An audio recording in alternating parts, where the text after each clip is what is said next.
धन्यवाद महेश सर या विस्तृत अशा परिचयाबद्दल.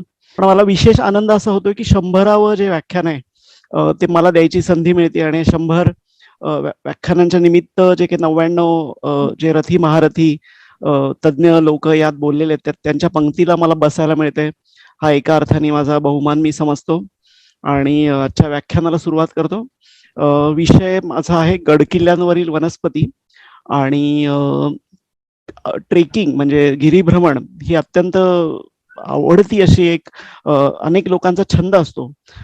पण एक थोडंसं वनस्पतीशास्त्र शिकण्याची संधी मिळाल्यामुळं या छंदाला थोडंसं एक वेगळं वळण लावून किल्ल्यांवर फिरताना नुसतं किल्ल्यांवर शिखरांवर पोहोचणे असं एकमेव ध्येय न ठेवता आसपासच्या वनस्पती बघत जाणे आणि त्या निसर्गाचा आस्वाद घेणे ह्याची एक सवय आम्हाला घाणेकर सरांनी, प्राध्यापक प्र के घाणेकरांनी लावून दिली. आता महेशनी ओळख करून दिली तेव्हा सांगितलं की गरवारे कॉलेजमध्येच मी माझं BSc पूर्ण केलं.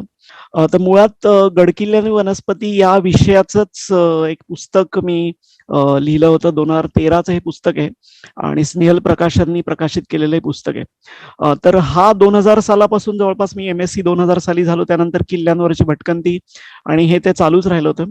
तर गडकिल्ल्यांवर विशेष काही ज्या वनस्पती दिसतात आणि विशेष वनस्पतींचे आता महेश सरांनी वर्णन केलं तसे वेगवेगळे अधिवास या किल्ल्यांवर असतात. त्यांचा एक थोडक्यात परिचय करून द्यावा वाचकांना. आणि मुख्यतः निसर्ग अभ्यासक तर फिरतच असतात, त्यांना काही वनस्पती प्राणी पक्ष्यांचा परिचय करून देण्याची गरज नसते.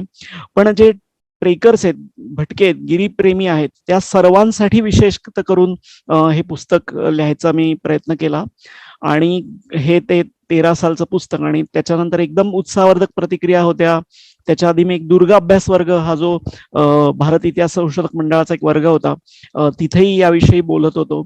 आणि तिथं आमचे मित्र महेश तेंडुलकर नेहमी सांगायचे माझं लेक्चर असताना की एकूण तलवारीच्या खणखणाटात ही जरा फुलं बिलं बघायला आपल्याला छान वाटतं, म्हणून तुझं लेक्चर आम्ही ठेवतो. आणि अशा रीतीनं हा विषय थोडासा त्याचा विचार झाला आणि तो मांडला कसा गेला पाहिजे याच्यावर थोडासा विचार करून हे पुस्तक लिहिलं. पण अर्थात हे पुस्तक लिहिल्यानंतर हा विचार थांबला नाही.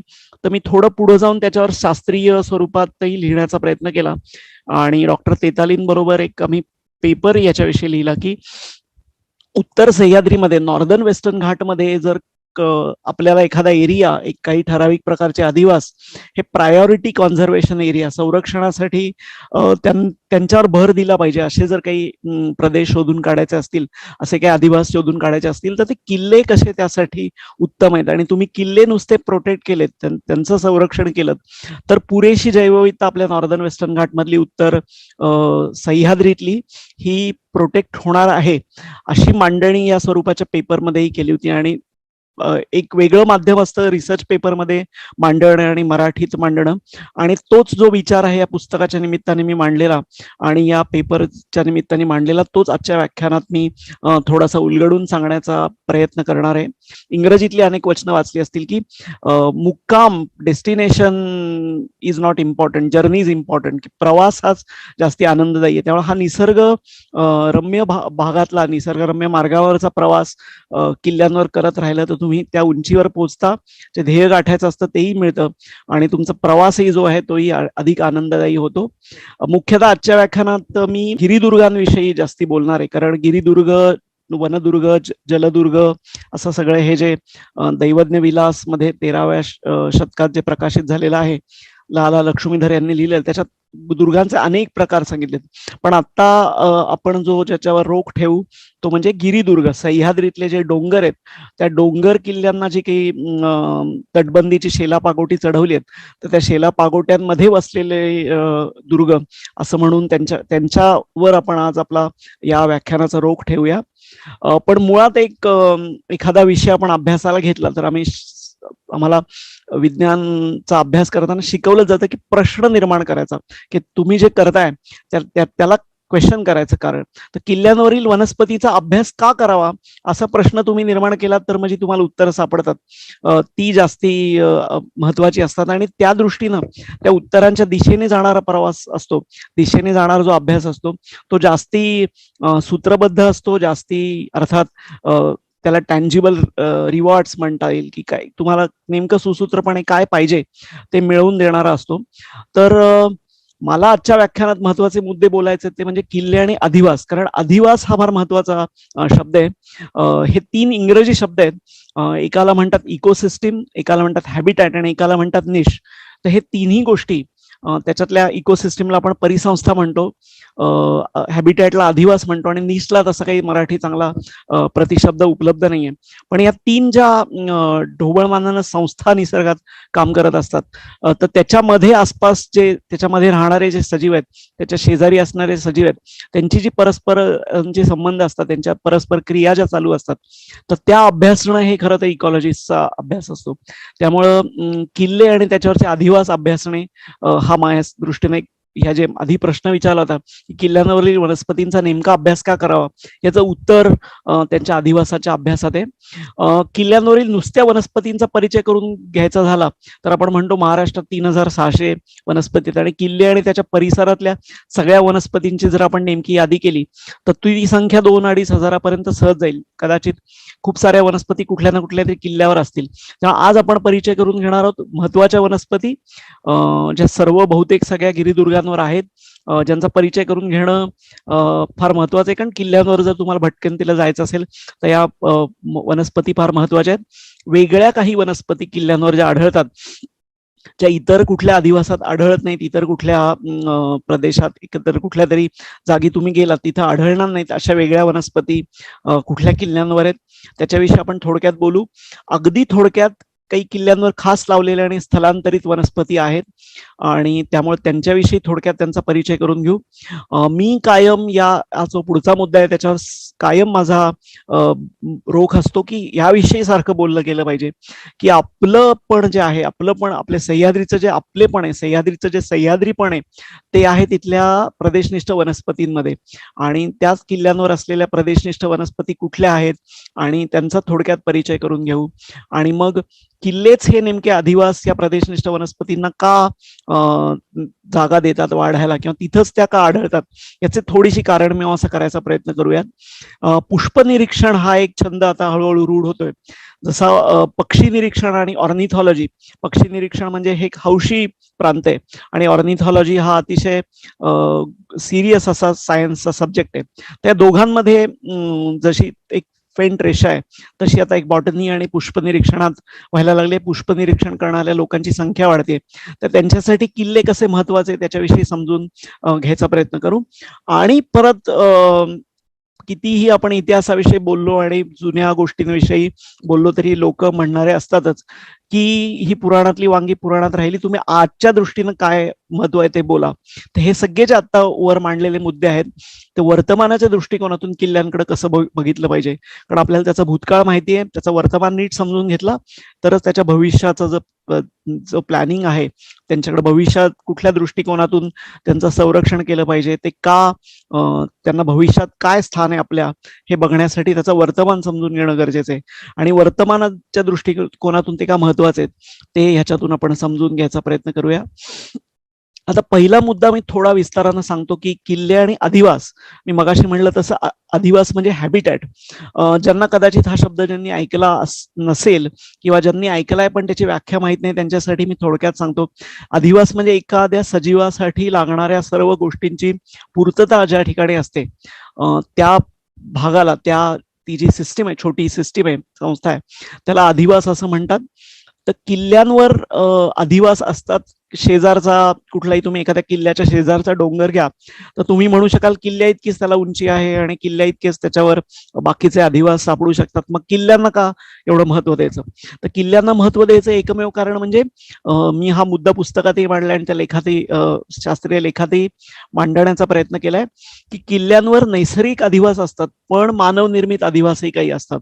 आणि त्यामुळं एखाद्या किल्ल्यावर हे दोन्ही प्रकारचे, म्हणजे त्याचं वर्गीकरण आपण जर केलं की निसर्गनिर्मित अधिवास, नैसर्गिक किंवा निसर्ग निर्मित अधिवास आणि मानवनिर्मित अधिवास, ही तटबुरुज बांधले जातात आणि वेगवेगळ्या प्रकारची बांधकामं किल्ल्यांवर असतात आणि मग ती ठराविक एका प्रकारच्या वनस्पतींना, काही प्रकारच्या वनस्पतींना सपोर्ट करतात ही सगळी बांधकामं, हे तट आणि बुरुज. आणि मग त्यांच्यामध्ये काही विशिष्ट वनस्पती वेगळ्या वाढतात, त्यांचं प्रमाण, त्याचं वितरण, हे सगळं नीट बघितलं तर आपल्याला लक्षात येतं की या शेजारच्या डोंगरावर की ज्याच्यावर अशा काही स्वरूपाची बांधकामं नाहीत तिथं नाही आहेत. त्यामुळे किल्ल्यांवर या दोन प्रकारचा एक दुहेरी फायदा असा होतो. आणि अतिशय उंचीवर म्हणजे गगनाशी स्पर्धा करणारे असे आपल्याकडचे काही काही किल्ले आहेत. तर अशा अत्यंत उंचीवर असणाऱ्या हवामानामध्ये वातावरणाचे टोकाचे बदलही जाणवू शकतात तुम्हाला. आणि चैत्रेजैत मधलं वर्णन वाचलं असेल तर तो जो किल्ला आहे त्याचा सुळका जो आहे तो पावसाळ्यात अक्षरशः लोकांना दिसत नाही. म्हणजे पावसाळ्यात 4ही महिने पावसाळ्याचे तो धुक्याने वेढलेला असतो आणि सूर्याचं दर्शन त्या सुळक्याला काही होत नाही. आणि पुढचे 8 महिने एकदा तो पावसाळा सरला की हिवाळा आणि उन्हाळा त्यांना अक्षरशः पाण्याचा थेंबही मिळत नाही. तर अशा अत्यंत विषम आणि अत्यंत विपरीत अशा अधिवासांमध्ये इथल्या काही प्रकारच्या वनस्पती जगत असतात.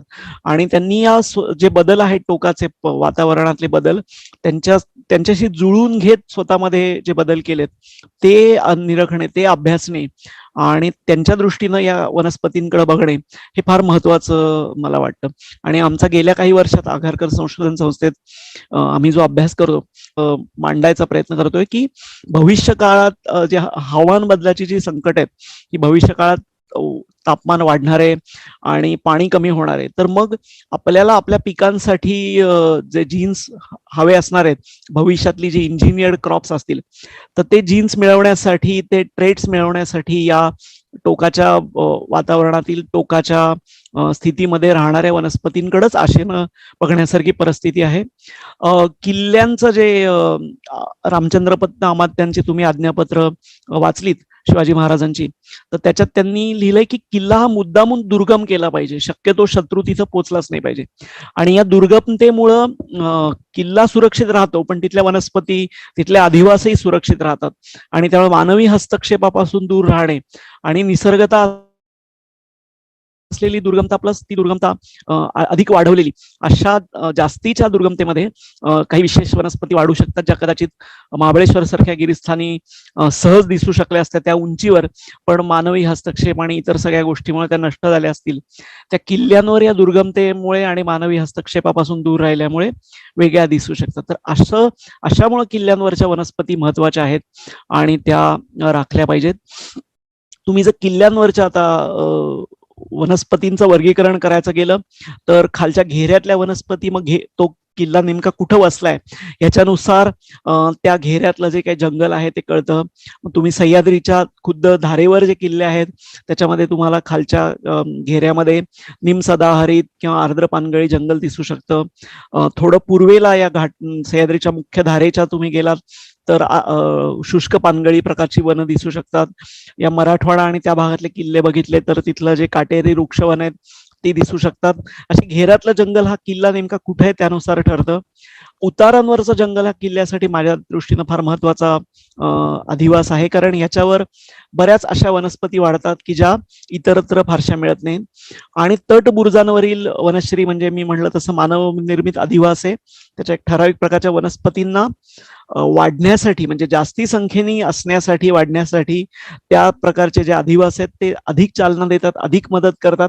त्या प्रकारच्या वनस्पतींनी किल्ल्यांवर आढळल्या असत्याच, पण अशा प्रकारचे अधिवास तयार झाल्यामुळे त्यांची विपुलता आणि त्यांचं वितरण वाढतं, म्हणून हे अधिवास महत्वाचे आहेत. आणि परत बाले किल्ल्यांवरील मी आता वर्णन केलं तसं अत्यंत विषम परिस्थितीत असणाऱ्या हे सगळे वरचे अधिवास आहेत. जेवढं तुम्ही समुद्र सपाटीपासून किंवा किल्ल्याच्या पायथ्यापासून उंच जाल तसतसं विषम परिस्थिती हळूहळू वाढत जाणार आहे. आणि ती सर्वाधिक विषम परिस्थिती तिथल्या वनस्पतींना विशेषतः जगण्यासाठी असणार आहे त्या टोकांवर, बाले किल्ल्यांवर. तर तिथल्या उंचीदर्शक आणि इतर प्रदेशनिष्ठ वनस्पती असं काहीसं किल्ल्यांवरच्या वनश्रीचं वर्गीकरण करता येईल. तर घेऱ्यातलं जंगल मी मगाशी म्हणलं तसं हा लळिंग नावाच्या किल्ल्याचा फोटो आहे. आणि तुम्ही कुठं नेमका किल्ला तो आहे त्यानुसार अर्थातच सगळी वनश्री तशीच ठरणार आहे, पण घेऱ्यातल्या वनस्पतींवर विशेष त्याचा प्रभाव होतो. तर वेगवेगळ्या प्रकारची वनं मी सांगितली, आर्द्र, शुष्क, पानगळी, निमसदारित वनं. तसं या भागात लळिंग किल्ल्याच्या पायथ्याला मोठं गवताळ कुरण आहे. आणि लळिंग कुरण हे महाराष्ट्रातलं एकेकाळचं गवताचं उत्तम स्रोत म्हणून ते कुरण माहितीत होतं. आणि खूप मोठं गवताचं तिथून जे जे संकलन व्हायचं ते अख्ख्या धुळे जिल्ह्याला पुरवलं जायचं. अशा प्रकारचं एक मोठं गवताळ कुरण किल्ल्याच्या पायथ्याशी होतं. आता उतारलेली वनश्री अतिशय महत्वाची मी म्हणलो, कारण याच्यामध्ये अनेक सारे आदिवास याच्यामध्ये मी दिसू शकतात. आणि त्याच्यातला महत्वाचा म्हणजे या भागात वर्षायू वनस्पतींची, जिथं थेट खूप माती नाहीये, कारण हा जो आदिवास आहे, तुम्ही आता या चित्रात तुम्ही जर बघू शकत असाल तर या उतारांवर माती टिकून राहणारच नाहीये, कारण पाणी जे पावसाळ्याचं येईल ते माती घेऊन जाईल, थोडीफार माती शिल्लक राहील, त्यातलेही जे न्यूट्रिएंट्स असतील, त्यातले जे मूलद्रव्य असतील, ती सगळी पाण्याबरोबर विरघळून खाली जाणार आहेत. आणि मग या नेमक्या मर्यादित मूलद्रव्य असलेल्या आणि एकूणातच मर्यादित माती असलेल्या अधिवासात आपल्याला फक्त वर्षायू वनस्पती दिसू शकतात. तसं इथं दिसणारी तेरडा नावाची वनस्पती आहे. पण बऱ्याच ठिकाणी जर माती या भागात भरपूर साठली तर तिथं चांगल्या प्रकारचं वन विकसित होऊ शकतं. आणि हे जे जंगल आहे उतारावरचं, किंवा स्टेप्स ज्या सह्याद्रीत असतात, काही ठिकाणी गॅलरीज ज्याला म्हणतात, तर त्या ठिकाणी जर तुम्ही बघितलं तर त्या ठिकाणी चांगल्या प्रकारचं दाट जंगल हे विकसित होऊ शकतं. आणि त्या दाट जंगलालाच या आज्ञापत्रांमध्ये कलार्ग्याची झाडी असं म्हणलेलं आहे. आणि या कलार्ग्याची झाडीचा किल्ल्याच्या दृष्टीनं स्ट्रॅटेजिक पॉइंट ऑफ व्ह्यूनी संरक्षणाच्या दृष्टीनं महत्व असं होतं की ही कलार्ग्याची झाडी, त्याच्यामध्ये आज्ञापत्रात म्हणलेले की कलार्ग याची झाडी बहुत जतन राखावी, बलकुबलीस हशम बंदुके घालता येतात. म्हणजे याचा थोडक्यात अर्थ असा की ही सगळी झाडी आहे, आज्ञापत्रातच म्हणले, ही अशीची अशी राखून ठेवावी. ही कलार्ग्याची झाडी जी आहे, वेळी प्रसंगी ह्याच्यात सैनिक दडवून शत्रू जर तुमच्यावर हल्ला करणार असेल तर त्याचा हल्ला परतवून लावता येतो, किंबहुना त्याच्यावर हल्ला चढवून त्यांना पळवून लावता येतं. त्यामुळे जंगलाचा उपयोग स्ट्रॅटेजिकली कसा करायचा ह्याचं हे कलार्ग्याची झाडी त्याच्यासाठी उत्तम अधिवास आहे. आणि अनेक लढायांचे इतिहासातले उल्लेख तुम्हाला सांगता येतील. आपल्या जावळीची जी लढाई आहे त्याच्यामध्ये या सगळ्या कलार्ग्याच्या झाडीचाच उपयोग झालेला आहे. उंबरखिंडीतलं एक प्रसिद्ध युद्ध आहे, कार्तलब खान आणि शिवाजी महाराजांचं. छावणी नावाचं गाव आहे, तिथं या सगळ्या कलार्ग्याच्या झाडीचा, अशा प्रकारच्या जंगलाचा उपयोग करून शत्रूवर विजय मिळवण्याची अनेक आपल्या इतिहासात उदाहरण आहेत. पण ही राखावी हा जो मेसेज आहे त्याच्यामध्ये, त्या काळात लोकांना जे या जंगलांचं महत्व जाणवत होतं, तो माझ्या मते आता वर्तमान काळातही त्याला महत्व दिलं पाहिजे की ही राखली गेलेली आहे अनेक वर्ष, आणि आता पुढे राखून धरणं ही आपल्या पिढीची जबाबदारी आहे. त्याला संरक्षण दृष्ट्या जरी రణात्मक किंवा धोरणात्मक असं दोन्ही त्याला आत्ता उपयोग नसला तरीही ती राखून ठेवण्याची जी परंपरा आहे ती चालू ठेवायला काहीच हरकत नाही. किल्ला जसा बदलतो तशी कलार्ग्याची झाडीही बदलत जाते. हा शुष्क प्रदेशातले किल्ले आहेत त्या ठिकाणी तशा प्रकारचं जंगल आपल्याला दिसू शकतं. या अधिवासात मी म्हणलो तसं उतारावरच्या अधिवासातली अत्यंत महत्वाची वनस्पती, आणि ज्याला मी नेहमी सह्याद्रीचा प्राण ज्या वनस्पतीत आहे असं म्हणतो, ती म्हणजे ही कारवी नावाची वनस्पती. आणि ही सह्याद्रीतल्या किल्ल्यांवरच्या अनेक साऱ्या उतारांवर वाढते. खरं तर कारवीविषयी बोलायचं झालं तर माझं बहुतेक सगळं लेक्चर कारवीविषयी सांगण्यातच जाईल, त्यामुळे मी त्याच्याविषयी बोलत नाही. पण फार महत्वाची वनस्पती, आणि 8 वर्षानंतर फुलं येतात. 8 वर्षानंतर म्हणजे ज्या वर्षी ती रुजते त्यानंतर 7 वर्षांनी त्याला फुलं येतात. ते 8 वर्षाचं त्याचं जे चक्र आहे ते आपल्याला सह्याद्री दिसतं.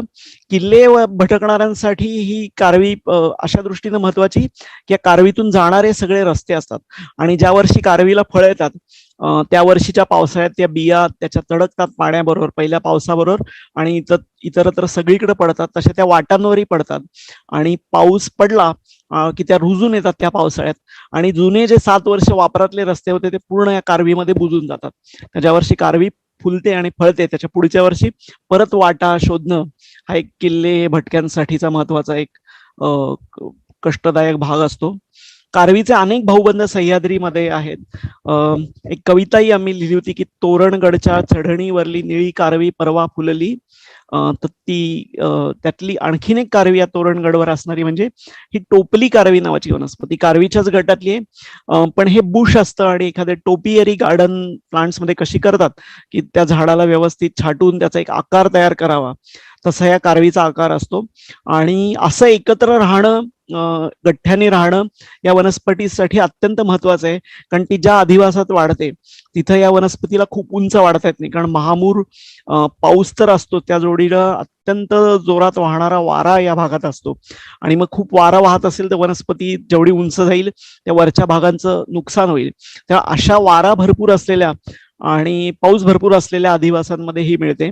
आणि या वनस्पतीला या बंचमध्ये वाढण्यामुळे त्याचं खाली एक मूळ असतं आणि ते खूप खोल गेलेलं असतं आणि लगेच त्याला फांद्या फुटतात आणि पान येतात. तर याच्यामध्ये बाकीच्या वनस्पतींना मग जे ऍडव्हान्टेज असतं या वनस्पतीला मिळालेलं ते न मिळाल्यामुळं आपल्याला ज्या टोपली कारव्याच्या भागात असतात तिथं टोपली कारव्यांची सगळी गर्दी असते. तर या टोपली कारवीचे जे टोपल्या आहेत त्याच्या जवळपास तुम्ही निरखलं तर काही वेगळ्या प्रकारचे ऑर्किड्स, काही ठराविक प्रकारचे क्लाइंबर्स, कॉमेलिना नावाची एक आमच्या प्लांट्समध्ये फॅमिली आहे, त्याचे काही मेंबर्स तुम्हाला या टोपल्यांमध्ये दिसू शकतात. जी जेव्हा बहरते ही कारवी तेव्हा मात्र अगदी हे दृश्य असतं ते पाहण्यासारखं असतं. पूर्ण उतार निळे होऊन जातात. आणि जे दक्षिण भारतातलं निलगिरी जे आहे ते एकाच कारवीच्या भाऊबंदामुळे हे निलगिरी नाव आलंय. तर हे निलगिरी पाहायला आपल्याला दक्षिणेत जायची गरज नाही, तर आपले जेव्हा सह्याद्रीतले उतार जेव्हा पूर्ण फुलून कारवी फुलली की निळे होतात तेव्हा हे अगदी बघण्यासारखं दृश्य असतं. त्याबरोबर कुळी नावाची एक वनस्पती मिळते यात सगळ्या अधिवासांमध्ये उतारांवरच्या, त्याला क्लोरोफायटम असं म्हणतात. कुळी किंवा फुलबाजी, कारण त्याचा फुलोरा जो असतो त्याला अशी फुलबाजाच्या हे जे ठिणग्या उडाव्यात अशी त्याच्या बाजूनी फुलं आलेली असतात आणि अत्यंत सुंदर दिसणारी ही वनस्पती आहे. आणि ह्याच्या काही जातींची पानं ही भाजी म्हणून खाल्ल्या जातात. त्यामुळे कुळीची भाजी हा एक सह्याद्रीतला आणि विशेषतः कोकणातला एक डेलिकसी असं म्हणता येईल अशी आहे. आता मी दुसऱ्या अधिवासाविषयी मगाशी बोललो तसे या तटबुरुजांवरील अधिवासात अनेक साऱ्या वनस्पती मिळतात. आणि जिथं त्या तटबुरुजाच्या बांधणीमध्ये जिथं जिथं भेगा असतात तिथे अनेक कंदवर्गीय वनस्पती वाढू शकतात. पावसाळा आला की या कंदवर्गीय वनस्पतींना पाणी मिळतं, त्याच्यातून ते फुटतात आणि त्यांना फुलं फळं येऊन जातात.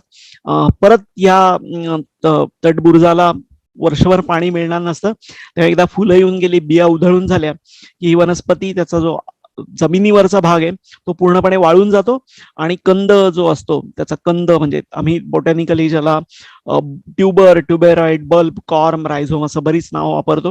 मी मराठीत सध्या एकच कंद असं नाव वापरतोय. तर हे सगळे कंद जमिनीत गुडूप होऊन जातात ते थेट पुढच्या पावसाळ्यामध्ये फुटण्यासाठी. याच बेचक्यांमध्ये आणि भेगांमध्ये बांधकामं जिथं आहेत तिथं तुम्ही सोनकी नावाची ही वनस्पती बघू शकताय. तर ही सोनकी अत्यंत देखणी वनस्पती आहे आणि सह्याद्रीमध्ये ज्या वर्षी निळी कारवी हे सगळे डोंगर उतारे ते निळे करते तशी सोनकी त्याला एक सोन्याचा रंग या दरम्यान देते.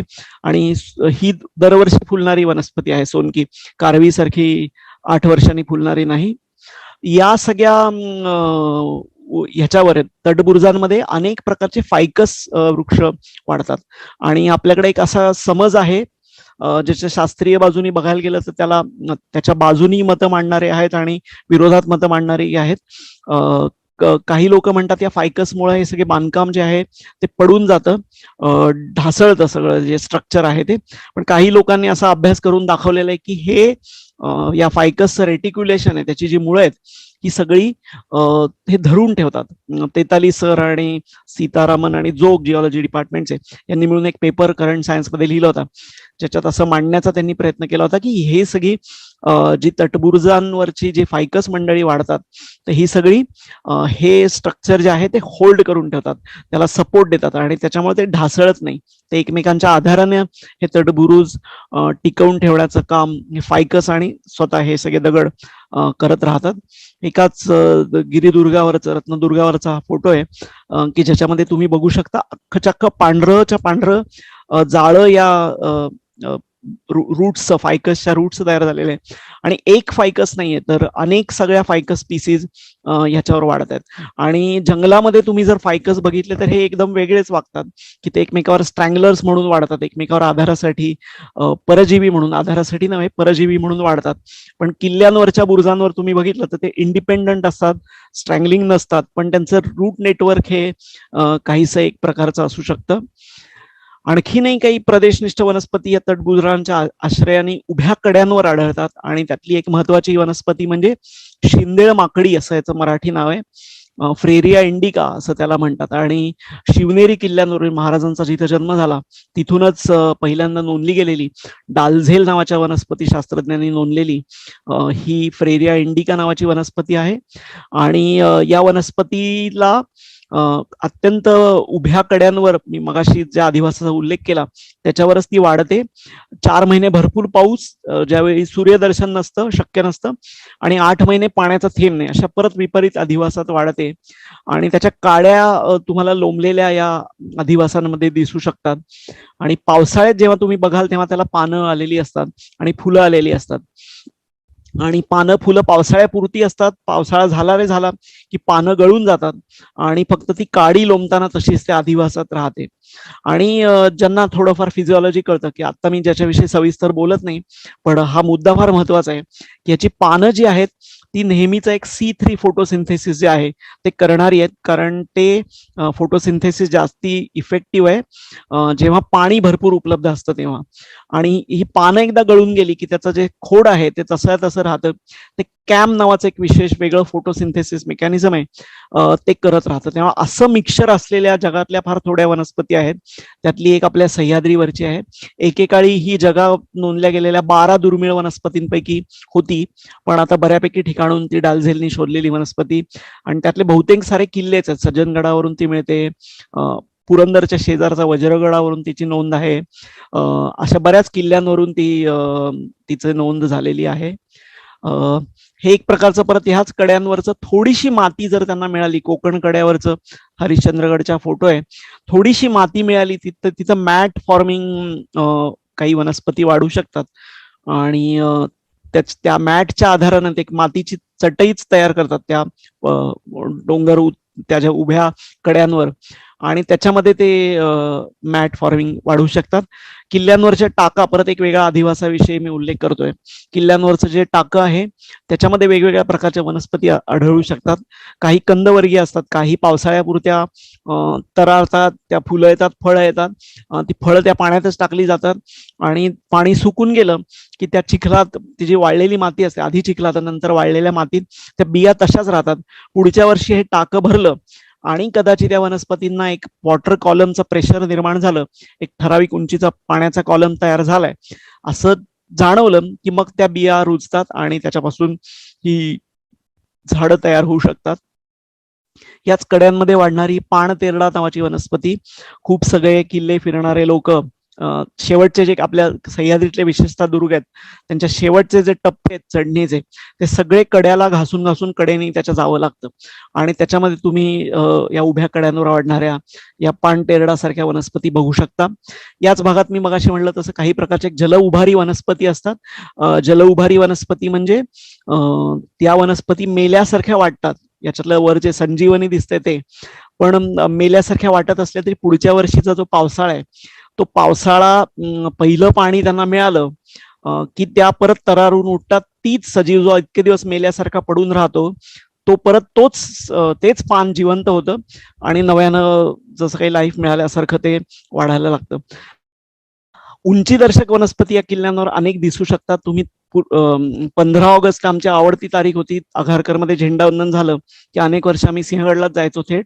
आणि याच दरम्यान वेगवेगळ्या उंचीवर वेगवेगळ्या सिरोपेजिया गटातल्या वनस्पती तुम्हाला दिसू शकतात. अगदी खाली एक सिरोपेजिया बल्बोसा, ह्या सगळ्या कंदील पुष्प किंवा हनुमान बटाटा गटातल्या वनस्पती आहेत. तर खाली सिरोपेजिया बल्बोसा, थोड्या उंचीवर सिरोपेजिया ऑक्युलाटा आणि व्हिन्सिफोलिया दोन मिळायचे.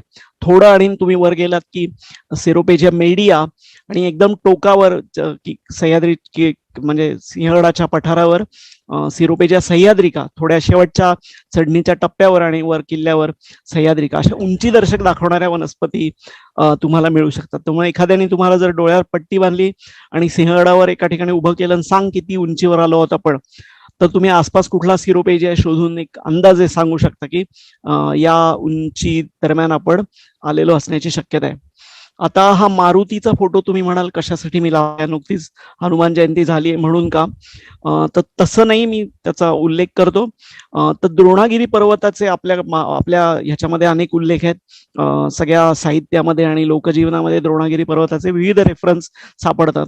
आणि भारतभर तुम्ही कुठल्याही राज्यात गेलात तरी लोक सांगतात की हा द्रोणागिरी पर्वत जेव्हा हनुमान दक्षिणेकडे घेऊन जात होता तेव्हा त्याचा एक तुकडा इथं पडला. म्हणजे अंजनेरी पासून ते दक्षिणेत अनेक ठिकाणी हा द्रोणागिरी पर्वताचा तुकडा आमच्याकडे राहिला आणि त्याच्यामुळं आपल्या साताऱ्याकडे जरांडेश्वर बद्दल असं सांगतात. अनेक ठिकाणी या आख्यायिका आहेत.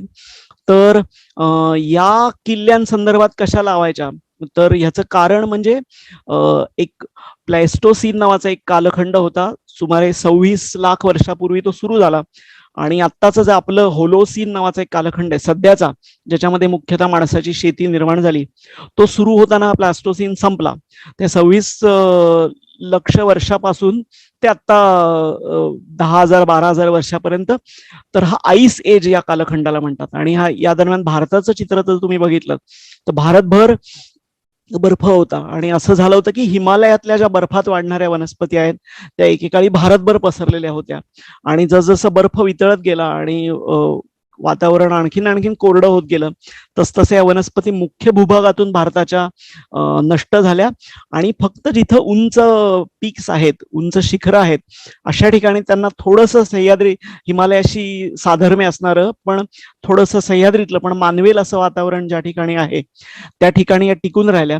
याची उत्तम उदाहरणं लोकांनी आमच्या शास्त्रीय निबंधांमध्ये मांडलेली आहेत. एक रोडोडेंड्रॉन जे हिमालयन स्पीसीज आहे, त्याची एक स्पीसीज सह्याद्रीत मिळते. आणि एक ऑर्किड आहे पॅफिओपेडिलम नावाचं, त्या पॅफिओपेडिलमचे सगळे जे ऑर्किडच्या बाकीच्या स्पीसी आहेत त्या सगळ्या टेम्परेट आहेत, हिमालयात वाढतात. पण एक व्हरायटी त्याची आपल्याकडे दक्षिण सह्याद्रीमध्ये निलगिरी पर्वतरांगेत मिळते. पण सह्याद्री अशी अनेक उदाहरणं सांगता येतील की जी या ग्लेसिएशन रेलिक्स ज्यांना म्हणतात ती देणारी आहेत. आता मगाच्या त्या हनुमानाची कथा मी पूर्ण करतो. की आपल्याकडे सांगतात की हनुमानाने द्रोणागिरी नेताना त्याचा तुकडा पडला, कारण आमच्या डोंगरावर या सगळ्या आहेत त्या हिमालयाशी साधर्म्य सामणाऱ्या वनस्पती आहेत. किंवा वनस्पती शास्त्रज्ञांनी त्याचा अभ्यास केला तर त्यांच्याही लक्षात येतं की हिमालयाशी साधर्म्य असणारे त्या आपल्याकडे आहेत. तर त्याचं कारण म्हणजे हे ग्लेसिएशन रेलिक्स आहेत. हे ग्लेसिएशन जे आहे त्याच्यामुळे हे सगळं बर्फ वितळल्यानंतर ठराविक शिखरांशीच राहिलेल्या काही वनस्पती आहेत. त्यातल्या काही वनस्पती आपल्या सह्याद्रीच्या किल्ल्यांवरच दिसतात. त्यातली एक थेलिएक्ट्रम डालझेली श्वेतांबरा असं त्याचं नाव आहे मराठीत. आणि तोरणा किल्ला किंवा राजगड किल्ला, अनेक सह्याद्रीतल्या मुख्य धारेवरचे जे किल्ले आहेत, इव्हन पुरंदरपर्यंत इथपर्यंत ही वाढणारी वनस्पती आहे या किल्ल्यांवर मिळते. आणि त्यामुळे ही फक्त ठराविक समुद्र सपाटीपासून ठराविक उंची असलेल्या ठिकाणीच आहे आणि या काही किल्ल्यांवरच आहे. दुसरी एक वनस्पती आहे कंपॅन्युला अल्फॉन्सी नावाची. ही कंपॅन्युलेसी ज्यांना बॉटनी माहिती आहे ते याच्या जास्ती तुम्हाला त्याच्याबद्दल सांगू शकतील. या कंपॅन्युला गटातल्या बहुतांश सगळ्या वनस्पती ज्या आहेत त्या हिमालयात आहेत आणि त्यातल्या 2-3 स्पीसीज फक्त आपल्या सह्याद्रीत आहेत. आणि त्याच्यामध्ये उंच कड्यांवर वाढणारी म्हणजे ही एक कंपॅन्युला अल्फॉन्सी नावाची वनस्पती आहे. आपल्या सिंहगडाचा तो कल्याण दरवाजा आहे, त्या कल्याण दरवाजाच्या बेचक्यांमध्ये कड्यामध्ये ही वनस्पती दिसते. मागच्या वर्षीच आम्ही केंजळगडला भटकंतीसाठी गेलो होतो तेव्हा तिथं काढलेला हा कंपॅन्युलाचा फोटो आहे. त्यामुळे ग्लेसिएशन रेलिक्सचे काही नमुने आपल्या सह्याद्रीतल्या किल्ल्यांवरही दिसू शकतात. ही काही उंचीदर्शक आणि ठराविक अधिवासात असणाऱ्या वनस्पतींविषयी मी सांगितलं. अनेक प्रदेशनिष्ठ वनस्पती किल्ल्यात आहेत, त्याचा आपण आधीच्या व्याख्यानात उल्लेख केलेला आहे. पण किल्ल्यांवरच आढळणाऱ्या काही वनस्पतीचा परिचय करून घेऊ. हा कोरीगड नावाचा लोणावळ्याजवळचा किल्ला आहे आणि त्याच्या पायथ्याचं जे गाव आहे त्या गावाचं नाव आहे आंबवणे. तर या कोरीगडावरून एक लव्हाळ कुळातली वनस्पती आहे. त्या लव्हाळ कुळातल्या वनस्पतीचा जो प्रजाती आहे त्याचं नाव आहे फिम्ब्रिस स्टायलिस. त्या फिम्ब्रिस स्टायलिस प्रजातीमध्ये फिम्ब्रिस स्टायलिस अंबवणेन्सिस नावानीच, त्या आंबवणे गावावरूनच ज्या जातीला नाव मिळालं या स्पीसीजला, अशी एक फिम्ब्रिस स्टायलिस अंबवणेन्सिस आहे. आणि आतापर्यंत लिटरेचरमध्ये ही फक्त वनस्पती या किल्ल्यावरच सीमित आहे. तर मी BSI ला असताना याचे शोधण्याचे काही प्रयत्न केले होते BSI नी, त्या दरम्यान ही इतरत्र कुठेही सापडली नाही. एरिसिमा घाटिकम अगेन मी म्हटलं तसं फक्त काही ठिकाणीच आहे. त्यातल्या आपल्या सिंहगडाच्या जो वरचं जे टेलिव्हिजन टॉवर्स आहेत तिथलं जे पठार आहे तिथंच फक्त प्रदेशनिष्ठ असणारी वनस्पती आहे. एक सोनघंटा नावाची वनस्पती आहे, ॲबिट्युलम रानडी. ही परत काही किल्ल्यांवरच सीमित आहे. तिचा पहिला जो शोध होता तो आंबा घाटातून लागला होता. आणि एक युट्यूबवर मागच्या वर्षी आम्ही केली होती एक फिल्म, त्याची डॉक्युमेंटरीच घेण्यासारखी, the flower lost flower regained म्हणून. ती पूर्ण या ॲबिट्युलम रानडीची स्टोरी मांडणारी आहे आणि वनस्पती परत कशी सापडली आणि मधले काही वर्ष नामशेष होती. आणि रानडे नावाच्या एका वनस्पती संकलकांनी आपल्या पुण्याच्या हार्बेरियममध्ये ते 1889 मध्ये गोळा केली होती. आणि प्लेगामध्ये 1897च्या प्लेगामध्ये रानडे गेले आणि त्याच्यानंतर ती अनेक वर्ष वनस्पती मिळाली नाही. ती थेट 1989ला मिळाली. असा त्याचा एक खूप गमतीदार आणि खूप रोमांचक प्रवास आहे. तो त्या फिल्ममध्ये आम्ही मांडण्याचा प्रयत्न केलाय.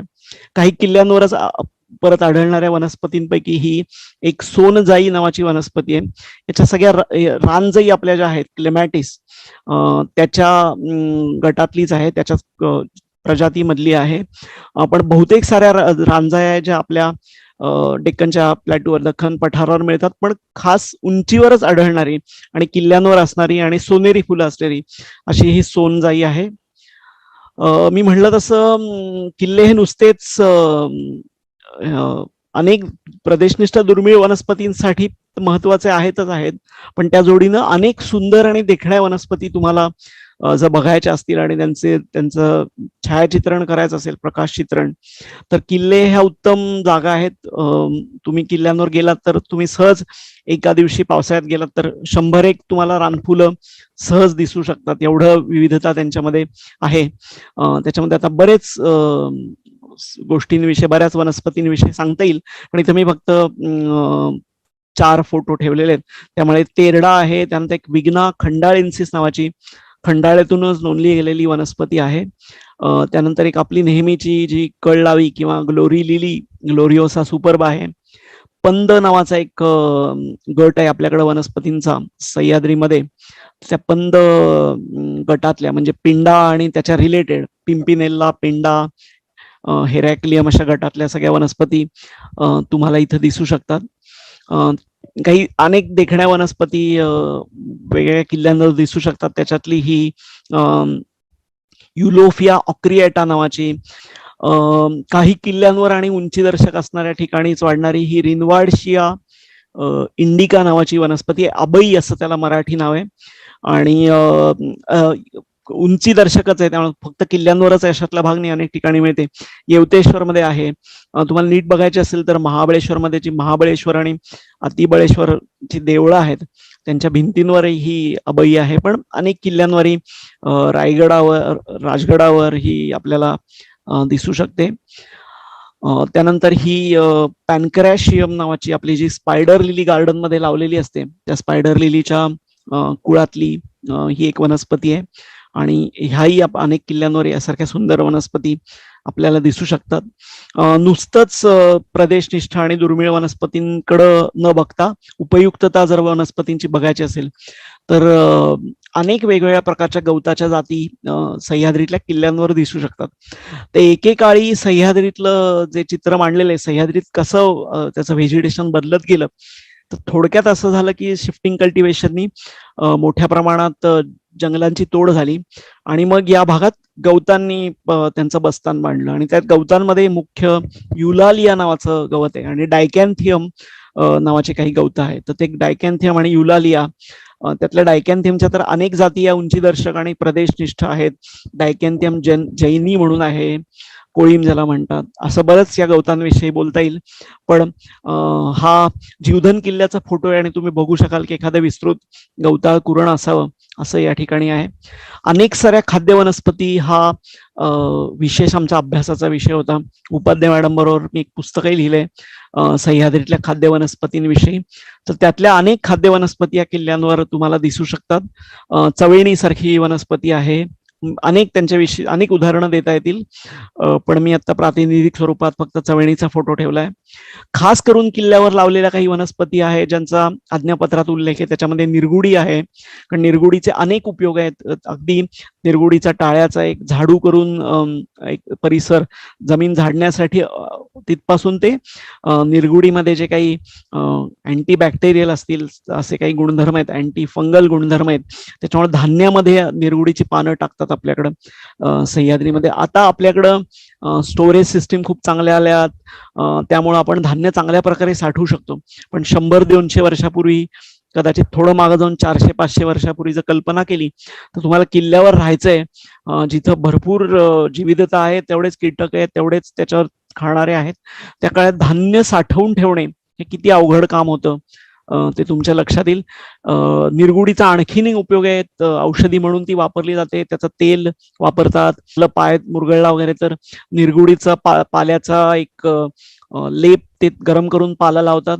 तुम्ही दुर्ग भ्रमण गाथामध्ये गोनीदांनी एक सविस्तर 2 पानी वर्णनच लिहिलंय की त्यांचा पाय जेव्हा राजगडावर मुरगळला तेव्हा कसं त्यांनी निरगुडीचा पाला गरम करून लावला आणि मग त्यांना दुसऱ्या दिवशी किल्ला उतरता येईल पर्यंत बरं वाटलं. असं छान गोनीदांच्या शब्दात उत्तम वर्णन आहे निरगुडीचं. अडुळसा अनेक ठिकाणी लावलेला दिसतो. अशा करून खास करून किल्ल्यांवर लावलेल्या काही वनस्पती तुम्हाला दिसू शकतात. काही स्थलांतरित वनस्पती आहेत, कारण फक्त सत्ताधीश हे आपले मराठे नव्हते, ते इतर सत्ताधीशांचाही या किल्ल्यांवर वावर होता. आणि आपण कशा साग, निरगुडी आणि अडुळसा लावला, तसं त्या सत्ताधीशांनी आणून काही खास वनस्पती लावलेल्या असण्याची शक्यता आहे. त्याची अनेक उदाहरणं खरं तर मला सांगता येतील.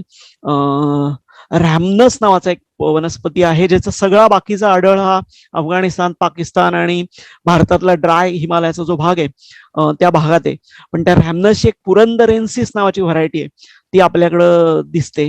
त्याचा आता त्या टॅक्सॉनॉमी विषयी मी काही फार बोलत नाही की ती काय त्याचं टॅक्सॉनॉमिक स्टेटस सध्याचं, पण त्या नावाने पुरंदरेन्सिस नावाने त्याचं डिस्क्रिप्शन झालेलं आहे. पण ही तिकडून आणून खास आपल्याकडं खात्रीने लावणी असणार आहे. अशा काही वनस्पती आहेत. त्यातली डायरिओफायटम इंडिकम नावाची वनस्पती आहे. आत्ता तुम्हाला बघायची असेल तर ती चंदनापुरी घाटात मिळते, पण पेमगिरी वगैरे या सगळ्या किल्ल्यांवरती वनस्पती आहेत. असं शंका उपस्थित नक्कीच करता येते की वनस्पती आपल्याकडे आणून लावलेल्या आहेत आणि मग त्यांचा त्या किल्ल्यावरून आसपासच्या भागात प्रसार झाला. या सगळ्या उपयुक्त आणि प्रदेशनिष्ठ बरोबर किल्ल्यांवर जाताना काही वनस्पतींपासून मात्र खात्रीनं दूर राहिलं पाहिजे. अशा 2-3 वनस्पतींचा उल्लेख करणं अपरिहार्य आहे.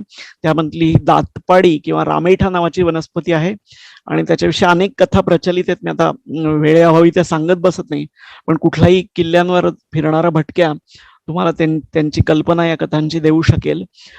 पण ह्या वनस्पतींपासून मात्र सावध राहिलं पाहिजे. अशी रामेठा, दातपाडी आणि एक आग्याबोंड नावाची वनस्पती असते आणि त्याचं कदाचित एखाद्याला त्याचं फळ जे आहे ते आकर्षक वाटू शकेल आणि तो स्पर्श करायला जाईल, एखादा विजेचा शॉक बसावा असा त्याला शॉक बसतो. ते झाडाचं डिफेन्स मेकॅनिझम आहे की त्याचं संरक्षण करण्यासाठी. पण एकदा हे वनस्पतीच्या काट्यांचा जे हेअर्स त्यांचा स्पर्श त्वचेला झाला की खूप खूप काळ खाजत राहतं आणि मग त्याच्यासाठी मग तुमची किल्ल्याची जी वारी आहे ती उगाच या सगळ्या अशा छोट्या अपघातांमुळं त्याला दृष्ट लागायला नको म्हणून यासारख्या वनस्पतींपासून दूर राहणं गरजेचं आहे, म्हणून खास त्यांचा उल्लेख केला. किल्ल्यांवरील वनस्पतीविषयी बोलतोय आणि फादर सांतापोन बद्दल बोलणार नाही असं होणं शक्य नाही. पुरंदरचा त्यांनी एक सविस्तर अभ्यास या फ्लोराचा केला आणि या पुरंदरच्या वनस्पतींची यादी महत्वाची आहे, पण त्याच्या जोडीनं त्यांनी ज्या पुस्तकाची फ्लोरा पुरंदर म्हणून तो त्यांनी जो लिहिला त्याची इंट्रोडक्शन आहे ती त्याच्यामध्ये त्यांच्या एकूण जे त्यांचं व्यक्तिमत्व होतं, किती प्रभावी मांडणी करणारं व्यक्तिमत्व होतं याची जाणीव तुम्हाला ती इंट्रोडक्शन, त्याची जे प्रस्तावना आहे ती वाचण्यातून होते. हा पेमगिरीचा वटवृक्ष आहे, सगळ्यात मोठा महाराष्ट्रातला वटवृक्ष म्हणतात त्याला, आणि हा पेमगिरी किल्ल्याच्या जवळ आहे म्हणून खास मी त्याची स्लाइड याच्यामध्ये घातली. आता प्रश्न महत्वाचा राहतो की आज मला त्या किल्ल्यांचा फायदा काय होणार आहे. या प्रश्नापाशी येऊन आपण थांबतो आणि मी सांगायचा प्रयत्न केला की भूतकाळ आपल्याला माहिती असेल आणि वर्तमानकालीन त्याचं महत्व नीट माहिती असेल तरच त्याच्या भविष्याच्या दृष्टीनं आपल्याला बघता येतं. तर एकेकाळी रणाच्या दृष्टीनं युद्ध करण्यासाठी किंवा धोरणात्मक दृष्ट्या हे किल्ले फार महत्वाचे होते. त्याच्यामुळं इथल्या सत्ताधीशांना आसपासच्या परिसरावर त्यांचा जो वचक आहे तो ठेवणं शक्य होतं. पण असं म्हणतात की पहिलं विमान जेव्हा आकाशात उडालं तेव्हा यांचं स्ट्रॅटेजिक महत्व, धोरणात्मक महत्व या किल्ल्यांचं संपलं. पण या व्याख्यानातून किंवा त्या लिखाणातून किंवा पुस्तकातून मी मांडणी अशीच करण्याचा प्रयत्न केलेला आहे की त्यांचं युद्ध या दृष्टीनं महत्व संपलं असलं तरी दुर्मिळ आणि प्रदेशनिष्ठ वनस्पतींचे तारणहार म्हणून या किल्ल्यांचं महत्व अगदी आधीच वाढलेलं आहे. आणि ज्या प्रकारे सह्याद्रीत आसपासच्या भागामध्ये निसर्गाचा ऱ्हास होतोय मानवी हस्तक्षेपामुळं, जंगलं आणि आसपासचे सगळे अधिवास ओरबाडले जात आहेत, त्याच्यामध्ये तर या सगळ्या किल्ल्यांचं महत्व आणखीनच अधोरेखित होतं. त्या आपल्याला यानंतर किल्ले जपले पाहिजेत किंवा राखले पाहिजेत ते त्याच्या प्रदेशनिष्ठ वनस्पतींच्या आणि प्रदेशनिष्ठ सजीवांच्या एकूणातच त्यांचे अधिवास आहेत म्हणून. आणि मगाशी मी उल्लेख केला की हवामान बदलाचं संकट आपल्या समोर उभं आहे, जे आपण फार गंभीरपणे अजूनही घेत नाही आहोत. तर ते गंभीरपणे घ्यायची गरज आहे. आणि गंभीरपणे घ्यायचं असेल तर भविष्यकालीन पिकं कशी असली पाहिजेत, भविष्यकालीन आपल्याला नेमक्या गरजा काय निर्माण होऊ शकतील, ह्याच्या दृष्टीनं इथल्या वनस्पतींकडे, या ज्या विपरीत परिस्थितीत, विषम परिस्थितीत सह्याद्रीत वाढणाऱ्या वनस्पती आहेत त्यांच्याकडे बघितलं गेलं पाहिजे. त्यामुळं त्यांचं रक्षण हे केवळ त्या वनस्पतींचं रक्षण म्हणून असं न बघता तर आपला भविष्यकाळ हा सुनिश्चित करण्याच्या दृष्टीनं बघितलं गेलं पाहिजे असं मला वाटतं. तर मला इथं हे माझे जे काही किल्ल्यांवरील वनस्पती याविषयी विचार मांडण्याची जी संधी उपलब्ध करून दिली त्याविषयी मी संयोजकांचे आणि महाराष्ट्र वृक्ष संवर्धिनी यांचे आभार मानतो. आणि शेवटी परत ह्या सगळ्यांचे आभार घाणेकर सर, सचिन जोशी, महेश तेंडुलकर, माझा भाऊ रोहित दातारचे काही फोटो मी या ठिकाणी वापरले. तर मी आता थांबतो आणि काही प्रश्नोत्तर असली तर आपण घेऊया. धन्यवाद.